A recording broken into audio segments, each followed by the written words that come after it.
Hello friends. स्वागत है आपका हमारे यूट्यूब चैनल आर के हिंदी कहानियों में। आज की कहानी है दुविधा। कपड़े तहियाते हुए आरती के हाथ थम गए। उसकी आंखें नेपथ्य में जा टंगी। मन में तरह तरह के विचार उमड़ने घुमड़ने लगे। उसे लगा कि वो एक स्वप्न लोक में विचर रही है। उसे तो अब भी विश्वास नहीं हो रहा था कि पूरे 10 साल बाद उसका प्रेमी मिहिर फिर से उसकी जिंदगी में आया था और उसने उसकी दुनिया में हलचल मचा दी थी। वो बैंक में अपने केबिन में सिर झुकाए काम में लगी थी कि मिहिर उसके सामने आ खड़ा हुआ। अरे तुम! वो अचकचाई। उस चिर परिचित चेहरे को देखकर उसका दिल जोरों से धड़क उठा। चकरा गई ना मुझे देखकर? मिहिर मुस्कुराया। हाँ, तुम तो विदेश चले गए थे ना? उसने अपने चेहरे का भाव छिपाते हुए पूछा। इस तरह अचानक कैसे चले आए? बस यूं ही चला आया। अपने देश की मिट्टी की महक खींच ही लाई। तुम अपनी सुनाओ, कैसी गुजर रही है? हालांकि मुझे ये पूछने की जरूरत नहीं है। देख ही रहा हूं कि तुम मैनेजर की कुर्सी पर विराजमान हो। इसका मतलब है कि तुम्हारी तरक्की हो गई है। लेकिन लगता है कि तुम्हारे निजी जीवन में कोई खास बदलाव नहीं आया। तुम वैसी ही हो जैसी तुम्हें छोड़कर गया था। हाँ, मेरे जीवन में अब क्या नया घटने वाला है?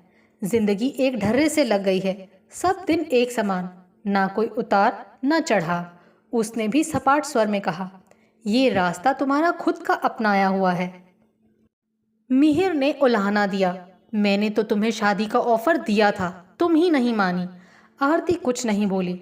अच्छा ये बताओ, लंच के लिए चलोगी? तुमसे मिले एक अरसा हो गया।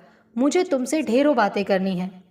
वो दोनों काफी देर तक रेस्टोरेंट में बैठे रहे। बातों के दौरान मिहिर ने कहा, आरती, मेरा भाई अमेरिका में रहता है। उसने मुझे वहां बुलवा लिया।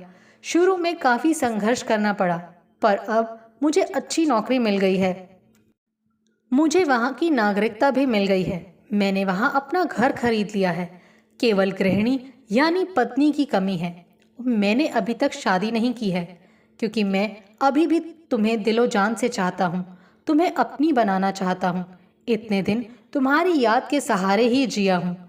अब मैं चाहता हूँ कि हम दोनों विवाह बंधन में बंध जाए। बोलो, क्या कहती हो? अब मैं क्या बोलूं? वो सिर झुकाए हुए बोली। वाह, तुम नहीं तो तुम्हारी जिंदगी के अहम फैसले क्या कोई और लेगा? आरती, तुम्हारा भी जवाब नहीं। तुम्हें कब अकल आएगी? मैं और तुम बालिग हैं, अपनी मर्जी के मालिक। हमें अपनी जिंदगी अपने ढंग से जीने का हक है। मुझे सोचने का थोड़ा वक्त दो, उसने कहा। हरगिज नहीं, मिहिर ने दृढ़ता से कहा। सोच विचार में तुमने अपनी आधी जिंदगी गंवा दी। अब मैं तुम्हारी एक नहीं सुनूंगा। तुम्हें फैसला अभी और इसी वक्त लेना होगा। अभी नहीं तो कभी नहीं।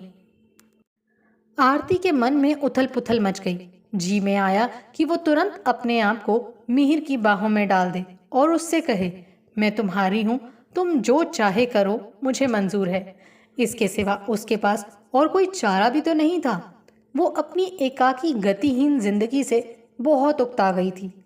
अब तक माँ बाप का साया सिर पर था, पर आगे की सोच कर वो मन ही मन काम जाती थी। उसे एक सहारे की जरूरत शिद्दत से महसूस हो रही थी।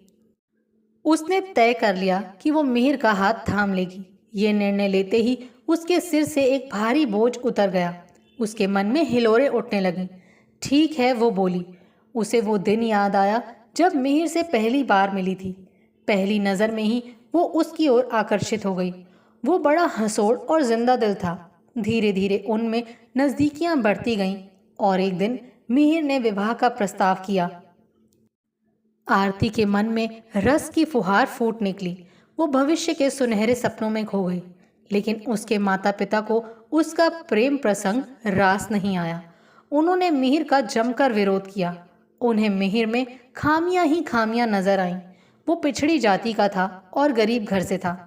उन्होंने आरती को समझाने की बहुत कोशिश की कि मिहिर उसके लायक नहीं है और वो उससे शादी करके बहुत पछताएगी।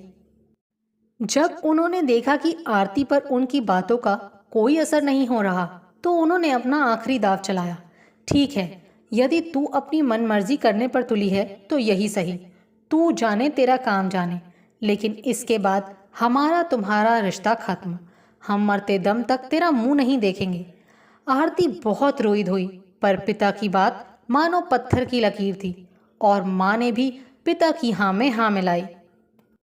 आरती के मन में भय का संचार हुआ। उसमें इतनी हिम्मत नहीं थी कि वो माँ बाप से बगावत करके, समाज की अवहेलना करके मिहिर से शादी रचाती। वो उधेड़ बुन करती रही, सोच में डूबी रही, आगा पीछा सब सोचती रही। दिन बीतते गए और एक दिन मिहिर उससे नाराज होकर, उससे नाता तोड़कर उसकी दुनिया से दूर ही चला गया। आरती के माता पिता ने उसके लिए और लड़के तलाश किए, पर आरती ने सबको नकार दिया। वो तो मिहिर से लौ लगाए थी। यादों में खोई आरती को मिहिर की आवाज़ ने झंझोड़ा। मैं कल शाम को तुम्हारे घर आऊँगा, हम अपने भावी जीवन के बारे में बात करेंगे और मैं तुम्हारे माता पिता से भी मिल लूँगा। पिछली बार उन्होंने हमारी शादी में अड़ंगा लगाया था, आशा है इस बार उन्हें कोई आपत्ति नहीं होगी। नहीं, और होगी भी तो अब मैं उनकी सुनने वाली नहीं हूँ। वो ज़रा हिचकिचाई और बोली, केवल एक समस्या है। वो क्या? रघु की समस्या। ये रघु कौन है? क्या वो मेरा रकीब है? हटो भी। आरती हंस पड़ी। रघु मेरा भतीजा है, मेरे बड़े भाई का बेटा, कुल 12 साल का है। तो उसके साथ क्या प्रॉब्लम है? तुम कल घर आ रहे हो ना, वहीं पर बातें होंगी। मिहिर आरती के यहाँ बरामदे में बैठा हुआ था। आरती ने उसे रघु के बारे में विस्तार से बताया। उसके भाई सुरेश ने एक अति सुंदर कन्या से प्रेम विवाह कर लिया था। वो अपने नवजात शिशु को लेकर मुंबई रहने चले गए, जहां सुरेश की नौकरी लगी थी। पर किन्हीं वजहों से उनमें अनबन रहने लगी और एक रोज उसकी पत्नी उससे लड़ झगड़ कर उसे छोड़कर चली गई, साथ ही बच्चे को भी छोड़ गई। सुरेश मजबूरन रघु को बेंगलुरु ले आया, क्योंकि मुंबई में उसे देखने वाला कोई नहीं था। तू चिंता मत कर, पिता माधव राव ने उसे आश्वासन दिया। बच्चे को यहाँ छोड़ जा, ये यहाँ पल जाएगा। उन्होंने बच्चे को आरती की गोद में डालते हुए कहा, ले बिटिया, अब तू ही इसे पाल। हमेशा कुत्ते बिल्ली के बच्चों के साथ खेलती रहती है।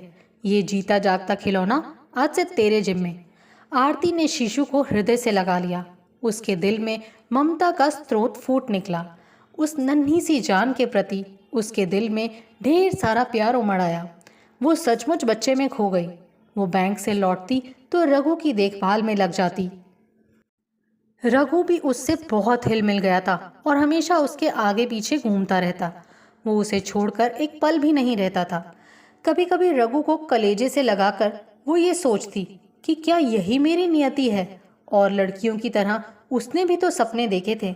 उसके हृदय में भी अरमान मचलते थे। वो भी अपना एक घर बार चाहती थी, एक सहचर चाहती थी जो उसको दुलार करे, उसके नाज नखरे उठाए, उसके सुख दुख में साथी हो। पर वो अपनी अधूरी आकांक्षाएं लिए मन ही मन घुटती रही। उसे लगता कि प्रकृति ने उसके साथ अन्याय किया है और उसके अपनों ने भी उसकी अनदेखी की है। सुरेश ने तो दोबारा शादी कर ली और उसने रघु को अपने साथ ले जाना चाहा। बेशक ले जाओ, माधव राव बोले, तुम्हारी ही थाती है आखिर। इतने दिन हमने उसकी देखभाल कर दी, अब अपनी अमानत तुम संभालो। मैं और तुम्हारी माँ बूढ़े हो चले हैं, अशक्त हो गए हैं। कब हमारी आंखें बंद हो जाएं, इसका कोई ठिकाना नहीं। रघु से बिछड़ने की कल्पना से ही आरती का दिल बैठने लगा। यदि मुझे मालूम होता कि इस बालक से एक दिन बिछड़ना होगा तो मैं इसके मोहजाल में फंसती ही नहीं, उसने आह भरकर सोचा। और जब 7 साल के रघु ने सुना कि उसे मुंबई जाना होगा तो उसने रो रो कर सारा घर सिर पर उठा लिया। मैं हरगिज मुंबई नहीं जाऊंगा, वहां मेरा मन नहीं लगेगा। मैं बुआ को छोड़कर नहीं रह सकता। पर उसकी सुनने वाला कौन था? सुरेश उसे जबरन ले गया। आरती ने बताया कि जब तब रघु फोन पर बहुत रोता और झींकता था, उसे वहां बिल्कुल अच्छा नहीं लगता था। एक दिन अचानक सुरेश का फोन आया कि रघु गायब है। सुबह स्कूल गया तो घर नहीं लौटा। वो सब परेशान हैं और उसे तलाश कर रहे हैं। घर के लोग चिंतातुर टेलीफोन के इर्द गिर्द जमे रहे। सुबह द्वार की घंटी बजी तो देखा कि रघु खड़ा है, अस्त व्यस्त, बदहवास। आरती ने दौड़कर उसे लिपटा लिया। अरे रघु बेटा, तू अचानक ऐसे कैसे चला आया? बुआ, रघु सिसकने लगा। मैं घर से भाग आया हूँ, अब कभी लौट कर नहीं जाऊंगा। मुझे वहाँ बिल्कुल भी अच्छा नहीं लगता। मैं वहाँ रोज रोता था। सो क्यों मेरे बच्चे? आरती ने उसका सिर सहलाते हुए पूछा। मेरा वहाँ कोई दोस्त नहीं है। स्कूल से वापस आता हूँ तो माँ पढ़ने बिठा देती है। जरा सा खेलने भी नहीं देती, टीवी भी नहीं देखने देती। पापा के सामने मुझे प्यार करने का दिखावा करती हैं, पर उनकी पीठ पीछे मुझे फटकारती रहती हैं। अच्छा, अभी थोड़ा सुस्ता ले, बाद में बातें होंगी। बुआ, मुझे बहुत भूख लगी है, मैंने कल से कुछ नहीं खाया। उसने उसका मनपसंद नाश्ता बनाकर अपनी गोद में बैठाकर उसे खिलाते हुए कहा। ये तो बता कि तू इस तरह बिना किसी को बताए क्यों भाग आया? तुझे पता है घर में सब तेरी कितनी फिक्र कर रहे हैं। रघु ने अपराधी की तरह सिर झुका लिया। जब सुरेश को सूचना दी गई तो वो बहुत आग बबूला हुआ। इस पाजी लड़के को ये क्या पागलपन सूझा? यहाँ ऐसा कौन सा कांटों पर लेटा हुआ था? नर्मदा दिन रात उसकी सेवा टहल करती थी। सच तो यह है कि आप लोगों के प्यार ने इसे बिगाड़ दिया है। खैर, मैं आ रहा हूँ उसे लेने। रघु ने सुना तो रोना शुरू कर दिया। मैं हरगिज वापस मुंबई नहीं जाऊंगा। अगर आप लोगों ने मुझे ज़बरदस्ती भेजा तो फिर घर से भाग जाऊंगा और इस बार वापस यहाँ भी नहीं आऊँगा। छी, ऐसा नहीं कहते। हम तेरे पिता से बात करेंगे, कुछ हल ज़रूर निकालेंगे। मिहिर ने आरती की ये बातें सुनी तो बोला, इतना तो मेरी समझ में आ गया कि तुमने रघु को बचपन से पाला है और तुम्हारा उससे गहरा लगाव है। पर देखा जाए तो वो तुम्हारी जिम्मेदारी तो नहीं है। तुमने उसकी ज़िंदगी का ठेका नहीं लिया है। इतने दिन तुमने उसे संभाल दिया सो ठीक है। अब उसके माता पिता को उसकी फिक्र करने दो। तुम अपनी सोचो। आरती के माथे पर बल पड़ते देखकर उसने झुंझलाकर कहा, आरती, मैं तुम्हें समझ नहीं पा रहा हूँ। हमेशा दूसरों के लिए जीती आई हो, कभी अपने लिए भी सोचो। ये जीना भी कोई जीना है? बस मैंने कह दिया सो कह दिया। कल हम कचहरी चलेंगे, तुम तैयार रहना। ठीक है, आरती ने कहा। उसने एक विश्वास छोड़ा।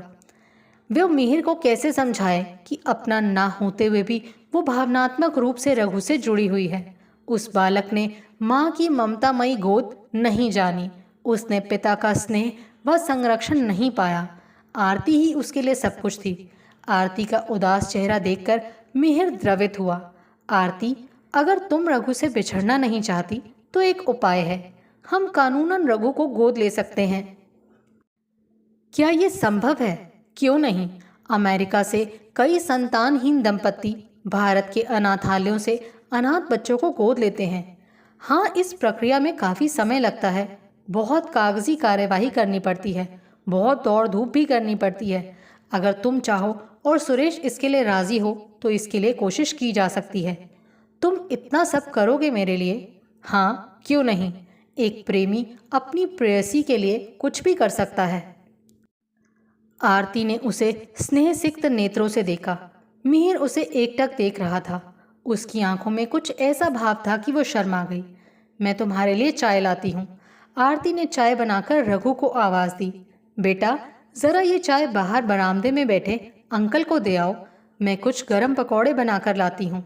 अंकल, चाय, रघु ने कहा। Thank you. आओ बैठो। तुम रघु हो ना? जी हाँ। तुम्हारी बुआ ने तुम्हारे बारे में बहुत कुछ बताया है। सुना है कि तुम पढ़ने में बहुत तेज हो, हमेशा अपनी क्लास में अव्वल आते हो। जी। अच्छा, ये बताओ, तुम अमेरिका में पढ़ना चाहोगे? मैं अमेरिका क्यों जाना चाहूँगा, जबकि यहाँ एक से बढ़कर एक अच्छे स्कूल हैं। हाँ, ये तो है, पर वहाँ तुम अपनी बुआ के साथ रह सकोगे। बुआ का साथ कितने दिन नसीब होगा? एक ना एक दिन तो मुझे उनसे अलग होना ही पड़ेगा। स्कूली शिक्षा के बाद पता नहीं कौन से कॉलेज में, किस शहर में दाखिला मिलेगा। मिहिर के जाने के बाद आरती ऊहापोह में पड़ी रही। उसकी जिंदगी में भारी बदलाव आने वाला था। वो अपने कमरे में सोच में डूबी हुई बैठी थी कि रघु उसके पास आया। बुआ, मैं तुमसे एक बात कहना चाह रहा था। बोल बेटा। मैं बोर्डिंग में रहकर पढ़ना चाहता हूँ। अरे, वो क्यों? मेरे कुछ दोस्त ऊटी के स्कूल में पढ़ने जा रहे हैं। वो मुझे बता रहे थे। चूँकि मैंने हमेशा अपनी क्लास में टॉप किया है तो मुझे आसानी से वहाँ दाखिला मिल सकता है। बुआ, मेरा बड़ा मन है कि मैं अपने साथियों के साथ उसी स्कूल में पढूं। तुम मेरी मदद करोगी तो ये संभव होगा। तू सच कह रहा है? हाँ बुआ, बिल्कुल सच। आरती का मन हल्का हो गया। उसने सपने में भी नहीं सोचा था कि उसकी समस्याओं का हल इतनी आसानी से निकल आएगा। उसने मन ही मन तय कर लिया कि रघु की स्कूली पढ़ाई समाप्त हो जाने पर वो उसे अपने पास बुला लेगी। वो तुरंत मिहिर को फोन करने बैठ गई। रघु उसके पास ही मंडराता रहा। उसने बुआ और मिहिर की बातें सुन ली थी। वो जान गया था कि बुआ और मिहिर एक दूसरे को चाहते हैं और विवाह करना चाहते हैं, और उसने अचानक आकर बुआ को उलझन में डाल दिया था। उसने सहसा बोर्डिंग स्कूल में पढ़ने का निश्चय कर लिया और सोच लिया कि यदि वहाँ दाखिला नहीं मिला तो वो मुंबई चला जाएगा। उसने पलक मारते तय कर लिया कि वो अपनी बुआ की खुशियों के आड़े नहीं आएगा। उसने अपनी बुआ को करीब से देखा और जाना है। उससे उनके दर्द और तड़प का एहसास है। उसने बचपन से देखा है कि किस तरह उसकी बुआ ने पग पग पर सबकी मर्जी के आगे सिर झुकाया है। वो कितना रोई और कल्पी है। क्या रघु भी औरों की तरह बनेगा? नहीं, वो इतना निष्ठुर नहीं होगा। वो अपनी बुआ के प्रति संवेदनशील है, हमेशा उनका ऋणी रहेगा। उसका तो रोम रोम बुआ का आभारी है। यदि बचपन में उन्होंने उसकी सार संभाल न की होती तो पता नहीं वो आज किस हाल में होता। उसने मन ही मन ठान लिया कि वो भरसक कोशिश करेगा कि अपनी बुआ का आगामी जीवन सुखमय बनाए। आपको हमारी ये कहानी कैसी लगी, प्लीज़ कमेंट करके ज़रूर बताइए। अगर आप इस चैनल पर नए हैं तो इसे सब्सक्राइब करें और शेयर करें। Thank you.